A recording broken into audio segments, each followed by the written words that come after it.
Today I officiated a funeral today, and funerals are always so sad. I know that's obvious, but there are times that I do funerals for people that I've never met, and it's still so sad. Seeing their family and their friends crying, as I hear the stories of love and laughter and all the good times they had together and how much they miss that person makes me sad. But what especially gets to me is when you see the video presentation of all the pictures of their lives.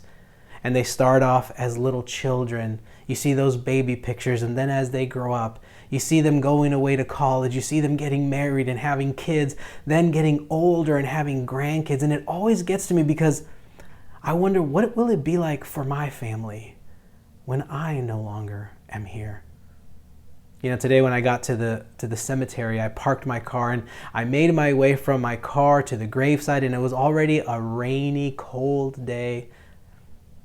And as I was walking to the gravesite, I noticed all of the tombstones and the headstones. And in a moment I thought to myself, man, there is so much death here. And then I stopped myself and I said, no, there isn't so much death here. There is so much life that was lived here. And every single one of these headstones represents a life, a loved one, a mother, a father, a brother, a sister, a son, a daughter. I can only imagine how many stories we would hear of drinking a cold lemonade on one of these hot, humid, muggy Midwest summer afternoons. How many stories of drinking coffee at the local diner.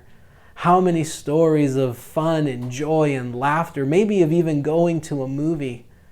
See, in that moment, I made a decision that I wasn't going to dwell on the death, but that I was going to dwell on the life that was lived. You know, if you look at a tombstone, you'll always see the date of birth and you'll see the date of death. But in between that, there's a little dash. And I think we sometimes neglect the dash. We look at the date of when they're born and when they die. We quickly do the math in our heads about how old they are. Oftentimes saying things like, they were far too young. But we often neglect the dash, that it symbolizes the life that that person lived. And today I want to ask you, what will you do with the dash between your birth and the day that you breathe your last breath? You know, in John chapter 10, verse 10, Jesus says, I have come that you may have life and have it abundantly. This is a powerful passage that tells us that Jesus wants to give us something that is meaningful. He wants to give us a life that is filled with joy, with meaning, with purpose, with inner peace. See, Jesus isn't talking about an abundance of finances and houses and cars and resources. Because let's be real, there are people that we know that are far wealthier than us, but who are miserable. And then there are other people that we know that have very little, and yet they seem to be filled with this joy and happiness that sometimes we say, I want what they're having. See, the truth is that Jesus wants to fill you with his inner peace, with his inner presence. Because the abundant life that Jesus is calling us to live isn't about the things and the wealth that we amass, but about the meaning in the moments of our lives, the meaningful moments in the dash of our lives. And in order for us to begin to live into that reality, it begins with the choices and the decisions that we make. So I read somewhere that as adults, we make about 35,000 decisions a day. That's 35,000 decisions. Now you can go and check, and maybe I read the wrong article or maybe I read it wrong. But I can think of about 5 to 10 decisions that I made today. But the reality is that we're constantly making little micro decisions in our lives. Like, what are we going to wear today? What are we going to eat? How are we going to get to work? Are we going to wear long pants or shorts since we're on Zoom all day and people can only see us from the torso up? We make tons of little decisions. Oftentimes they're on automatic. They're automatic responses that we don't even think about. But I think that's part of the problem, that we check out of even the little things in our lives. You know, I like to say that if you're not happy with the life that you're living, then you need to start making different decisions. And it's all the little decisions that add up to the life that we have.